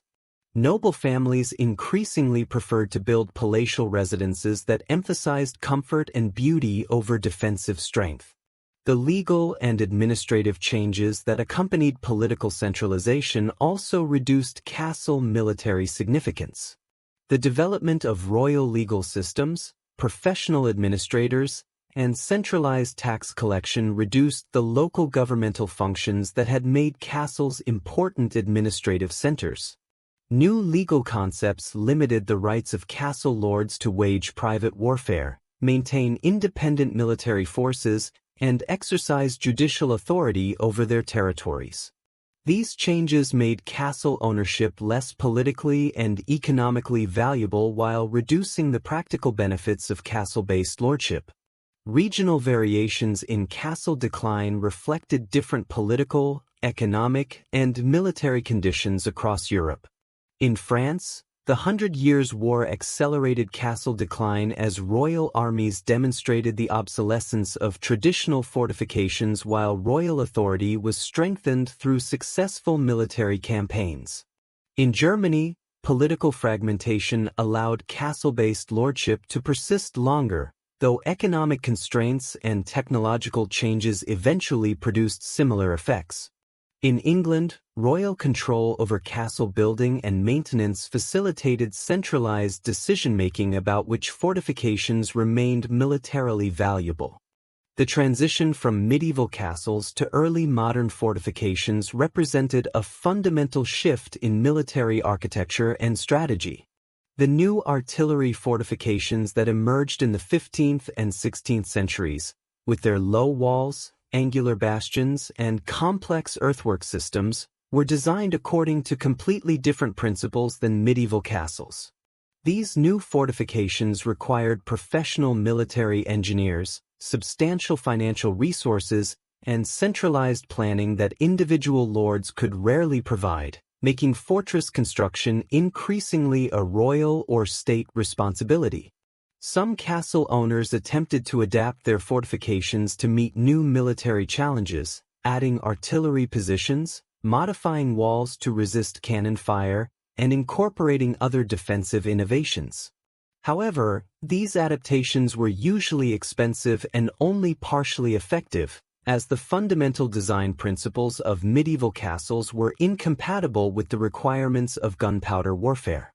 Most adaptation efforts represented stopgap measures that temporarily extended castle military life without addressing fundamental obsolescence. The psychological aspects of castle decline were as important as technological and economic factors. Castles had served not only as military instruments but as symbols of noble power and social order. Their obvious vulnerability to new military technologies undermined their symbolic effectiveness and challenged traditional concepts of noble authority and social hierarchy. The spectacular destruction of famous castles by artillery bombardment served as powerful demonstrations of the new military realities and the changing balance of power in European society. Despite their military obsolescence, many castles continued to serve important social, economic, and administrative functions well into the early modern period. Noble families often continued to reside in castle complexes, adapting them for comfortable living while maintaining their traditional social significance. The administrative and legal functions of castle lordships persisted even when their military aspects had disappeared, creating continuities that linked medieval and early modern social structures. The cultural legacy of castle warfare extended far beyond the medieval period, influencing military thinking, architectural development, and social attitudes for centuries. The principles of defensive design developed during the Castle Age contributed to later military engineering, while the social relationships and cultural values associated with castle life continued to influence European aristocratic society. The romantic image of medieval castles, developing during the later medieval period itself, would eventually become one of the most enduring symbols of medieval civilization and continues to capture popular imagination today. The legacy of medieval castles extends far beyond their original military and social functions, profoundly influencing European culture, architecture, law, and social organization from the medieval period to the present day. These remarkable structures have survived not merely as historical curiosities but as integral parts of European heritage that continue to shape national identities, cultural values, and popular imagination. Their preservation, study, and interpretation provide ongoing insights into medieval civilization while serving contemporary needs for education, tourism, and cultural continuity. The architectural legacy of medieval castles influenced European building traditions for centuries after their military obsolescence. The great halls, private chambers, chapels, and domestic arrangements developed in medieval castles provided models for later palatial and residential architecture. The English country house tradition, for instance, drew heavily on castle architectural elements, incorporating features like great halls, towers, and fortified gateways into designs that emphasized comfort and beauty over defense. Similarly, the chateau tradition in France evolved from medieval castle architecture, maintaining defensive appearances while adapting internal arrangements to changing social needs and aesthetic preferences. The influence of castle architecture extended beyond aristocratic residences to public buildings, churches, and even commercial structures. Gothic revival architecture of the 18th and 19th centuries explicitly celebrated medieval architectural forms, including castle elements, as expressions of national heritage and cultural identity. Universities, government buildings, and even railway stations incorporated castle-inspired features, creating a distinctive architectural vocabulary that connected modern institutions to medieval precedents. The legal legacy of castle-based lordship profoundly influenced European law and governmental institutions. The feudal legal concepts developed around castle lordships, including property rights, inheritance law, contractual obligations, and judicial procedures, provided foundations for legal systems that persisted well into the modern period. English common law, in particular, preserved many feudal legal concepts that originated in castle-based lordships, creating legal continuities that linked medieval and modern legal systems. The concept of property ownership that developed around castle lordships influenced European attitudes toward land ownership, inheritance, and legal rights for centuries. The integration of land ownership with political authority that characterized feudal lordship created precedents that influenced constitutional development, particularly in England, where parliamentary institutions evolved partly from feudal councils and the obligation of lords to advise their superiors. The cultural and literary legacy of medieval castles has been perhaps even more influential than their architectural and legal impacts. From the medieval period onward, castles served as settings and symbols in literature, poetry, and popular culture. The Arthurian romances, chansons de geste, and courtly literature of the medieval period established castles as archetypal settings for tales of chivalry, romance, and adventure. These literary traditions created enduring associations between castles and idealized concepts of medieval life that continue to influence popular culture today.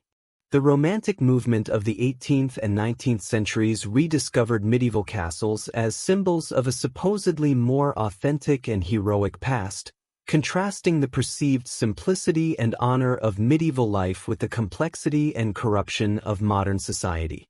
Writers like Sir Walter Scott, artists like Caspar David Friedrich, and architects like Augustus Pugin celebrated castle architecture and the social values they believed it represented, creating romantic interpretations of medieval castle life that profoundly influenced European culture and national identities.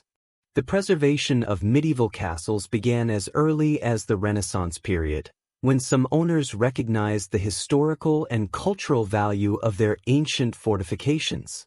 However, systematic preservation efforts did not develop until the 19th century, when growing historical consciousness and romantic enthusiasm for medieval heritage prompted government and private initiatives to protect important castle sites. The establishment of historical preservation societies, government heritage agencies, and international conservation organizations created institutional frameworks for castle preservation that continue to evolve today. Archaeological investigation of castle sites has revolutionized understanding of medieval life and society. Excavations at castle sites have revealed details about medieval daily life, construction techniques, material culture, and social relationships that would otherwise be lost to history. The interdisciplinary approach of modern castle archaeology, combining traditional excavation with environmental analysis, scientific dating techniques, and computer modeling, has created new methodologies for historical research that extend far beyond castle studies.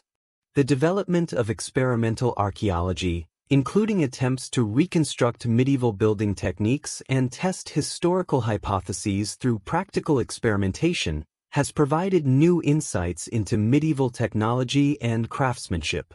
Projects like the reconstruction of Guédelin Castle in France, using only medieval techniques and materials, have demonstrated the sophistication of medieval building methods while providing educational experiences that connect modern audiences to medieval craftsmanship traditions.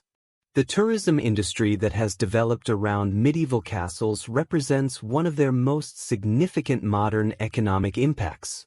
Castle tourism generates billions of dollars annually in Europe alone, supporting local economies while providing educational and cultural experiences for millions of visitors.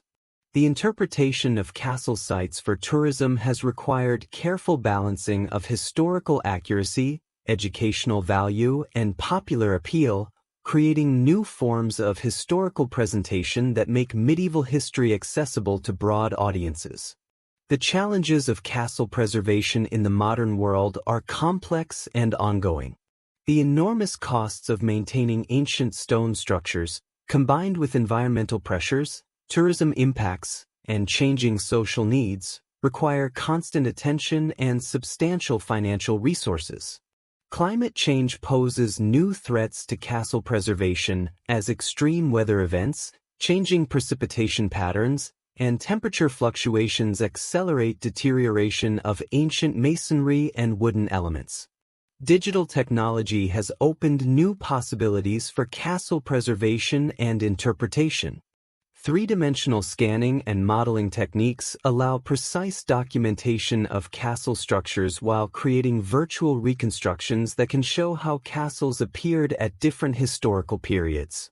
Virtual reality and augmented reality technologies provide new ways for visitors to experience castle sites, allowing them to see reconstructed medieval interiors, witness historical events, and understand castle functions in ways that traditional interpretation methods cannot achieve. The educational functions of preserved castles extend far beyond tourism to include formal educational programs, research facilities, and cultural institutions.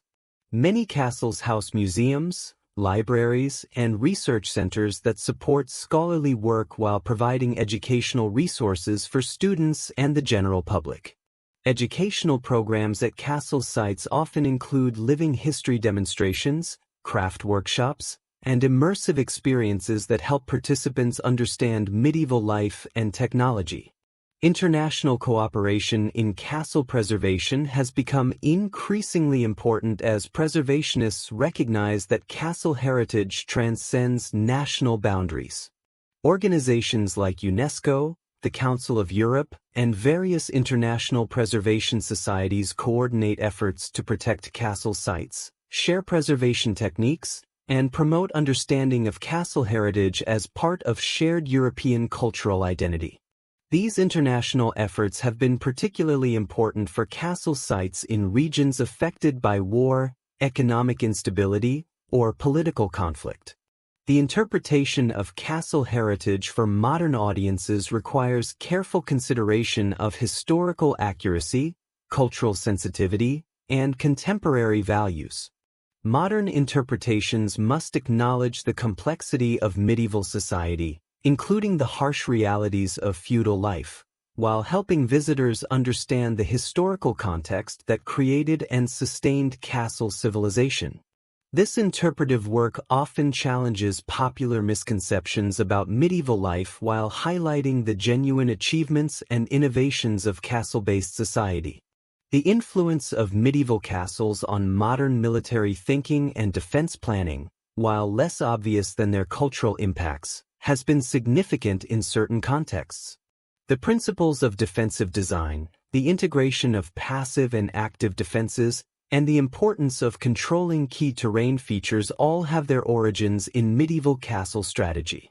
Modern military engineers continue to study medieval fortifications for insights into defensive design principles that remain relevant despite technological changes.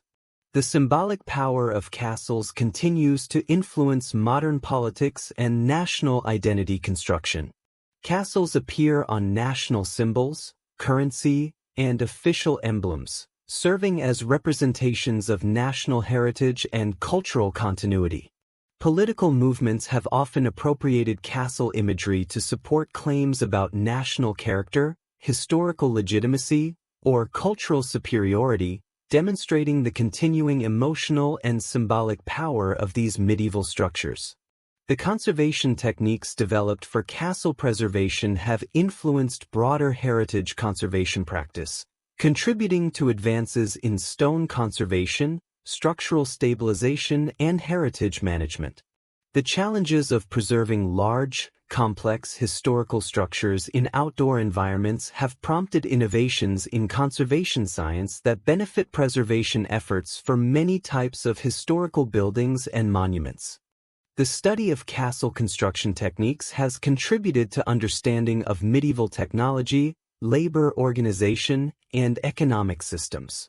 Analysis of medieval mortar, stone cutting techniques, lifting devices, and construction sequences has revealed the sophistication of medieval engineering while providing insights into medieval economic relationships and social organization.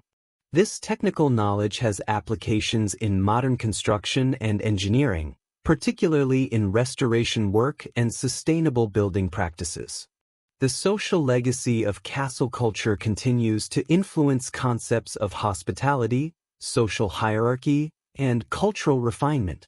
The traditions of formal dining, ceremonial behavior, and architectural grandeur that developed in medieval castles continue to influence upper-class culture and official protocol in many European countries. The persistence of aristocratic titles, ceremonial roles, and social traditions linked to historic castle ownership demonstrates the continuing influence of medieval social patterns. The environmental legacy of castle sites often includes important ecological habitats that have developed over centuries of limited human interference. Many castle sites contain rare plant and animal species that benefit from the protected status of historical monuments, creating situations where historical preservation and environmental conservation complement each other. The management of these dual heritage values requires integrated approaches that balance historical preservation with ecological protection. Looking toward the future, the legacy of medieval castles continues to evolve as new technologies, changing social values, and environmental challenges create new opportunities and threats for castle heritage.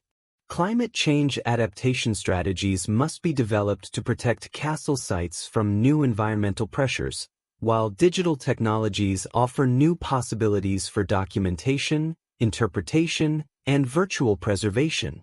The challenge for future generations will be to preserve the material remains of castle heritage while maintaining their cultural significance and educational value in a rapidly changing world. The enduring fascination with medieval castles reflects their success in capturing fundamental human concerns about security, power, beauty, and social organization.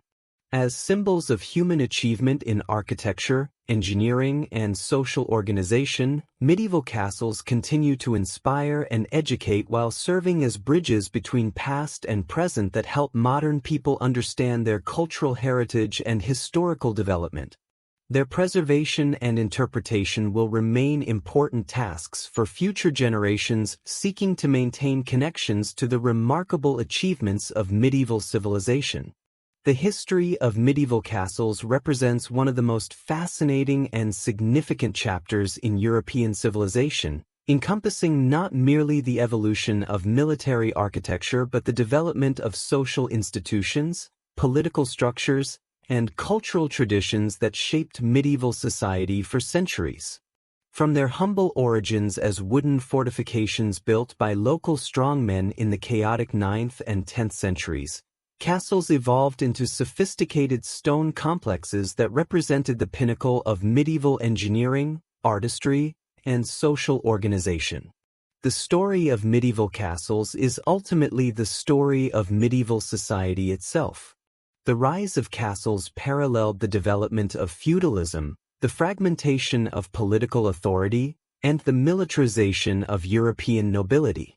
The golden age of castle construction in the 12th and 13th centuries coincided with the height of medieval civilization, when political stability, economic growth, and technological innovation combined to produce remarkable achievements in architecture, engineering, and social organization. The decline of castle warfare in the 14th and 15th centuries reflected broader transformations in European society, including political centralization, technological change, and evolving concepts of warfare and governance.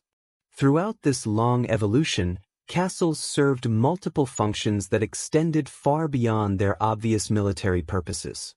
They were centers of economic production and trade regulation, seats of political authority and legal administration, symbols of social status and cultural sophistication, and homes to the noble families who shaped medieval society.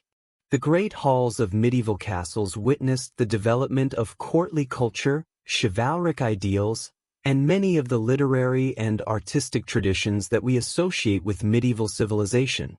The architectural evolution of medieval castles demonstrates the remarkable ingenuity and adaptability of medieval builders and military engineers.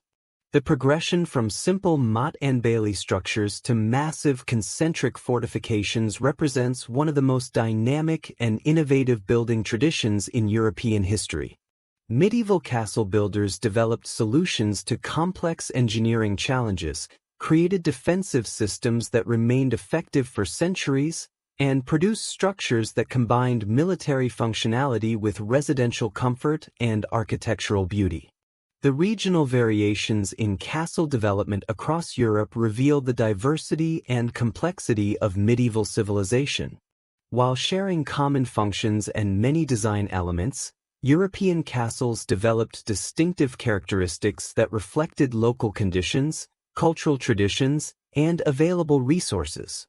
From the cliff-top fortresses of the Rhine to the tower houses of Scotland, from the Crusader castles of the Holy Land to the royal fortresses of France, medieval castles adapted general principles to specific local needs while contributing to a shared European tradition of fortress architecture.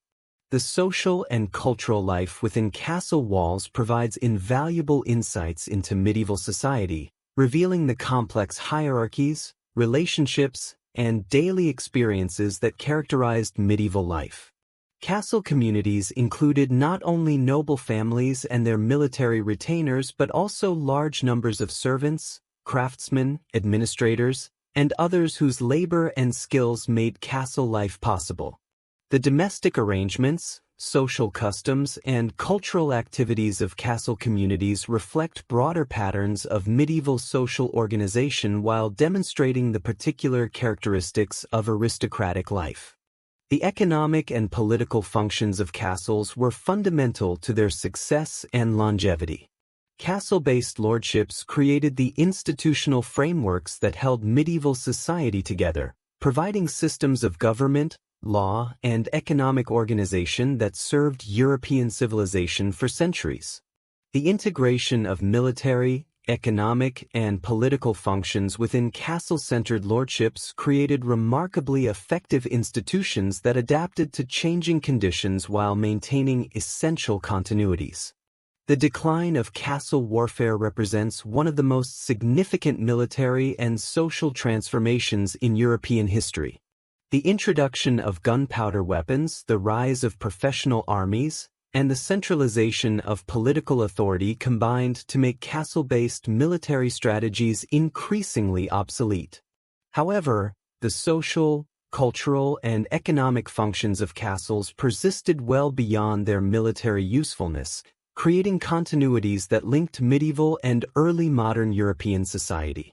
The legacy of medieval castles extends far beyond their historical period to influence European culture, law, architecture, and social organization to the present day. The preservation and study of castle sites continue to provide insights into medieval civilization while serving contemporary needs for education, tourism, and cultural identity. The romantic image of medieval castles has become one of the most enduring symbols of medieval civilization, capturing popular imagination while sometimes obscuring the complex realities of medieval life. The study of medieval castles also reveals important lessons about the relationship between military technology, social organization, and political authority. The effectiveness of castle-based defensive strategies depended not only on architectural innovation but also on the social and economic systems that supported them. The decline of castles reflected not merely technological change but broader transformations in the nature of political authority, military organization, and social relationships. Understanding medieval castles requires recognizing their remarkable complexity and multifunctionality. These structures cannot be understood purely as military fortifications, architectural monuments, or social institutions, but must be seen as integrated systems that combined all these functions in ways that were essential to medieval civilization. The success of the castle system lay in this integration, which created institutions capable of serving multiple needs while adapting to changing circumstances. The international character of castle development demonstrates the interconnected nature of medieval European civilization. Despite regional variations, castle builders throughout Europe shared knowledge, techniques, and innovations that created common traditions while respecting local conditions and requirements. The spread of castle-building techniques through conquest, dynastic connections, and cultural exchange illustrates the cosmopolitan nature of medieval aristocratic society and the ways in which local and international influences combined to shape medieval civilization. The environmental and geographical factors that influenced castle development reveal the importance of understanding historical developments within their physical contexts. The siting, design, and construction of medieval castles reflected careful consideration of topographical features, available materials, climate conditions, and other environmental factors that shaped their effectiveness and sustainability. This environmental sensitivity of medieval builders offers lessons for contemporary architecture and planning that seek to create sustainable relationships between human institutions and natural environments. The preservation challenges facing medieval castle sites in the contemporary world reflect broader issues in heritage conservation and cultural continuity. The enormous costs of maintaining ancient structures, combined with environmental pressures, tourism impacts, and changing social needs, require innovative approaches that balance historical preservation with contemporary requirements. The development of new technologies, conservation techniques, and interpretive methods offers hope for maintaining castle heritage while making it accessible and relevant to future generations. The educational value of medieval castle sites extends far beyond their obvious historical interest to encompass lessons in engineering, architecture, social organization, environmental adaptation, and cultural development that remain relevant to contemporary society.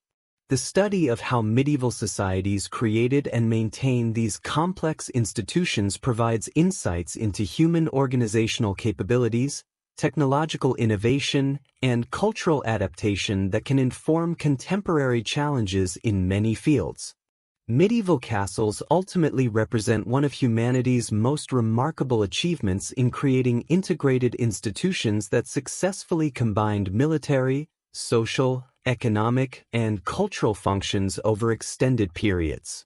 Their success in adapting to changing conditions while maintaining essential continuities offers lessons for contemporary institution building and organizational design. Their architectural and engineering achievements demonstrate the capabilities of human ingenuity when directed toward complex challenges requiring long-term planning, resource mobilization, and technical innovation.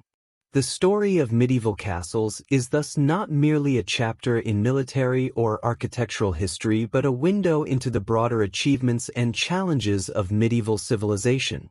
These remarkable structures continue to capture imagination and provide education because they represent successful human responses to fundamental challenges of security, governance, social organization, and cultural development that remain relevant to contemporary society. Their preservation, study, and interpretation will continue to reward future generations with insights into the remarkable achievements of medieval civilization and the enduring human capacity for innovation, adaptation, and cultural creation. In conclusion, the comprehensive history of medieval castles reveals these structures as far more than military fortifications or architectural monuments. They were the physical embodiments of a complex civilization that successfully integrated military, social, economic, and cultural functions in ways that shaped European development for centuries. Their legacy continues to influence contemporary society through their architectural contributions, legal precedents, cultural symbols, and the lessons they offer about human organizational capabilities and cultural achievement. The study and preservation of medieval castle heritage remains important not only for understanding the past but for inspiring future achievements in architecture, engineering, social organization, and cultural development.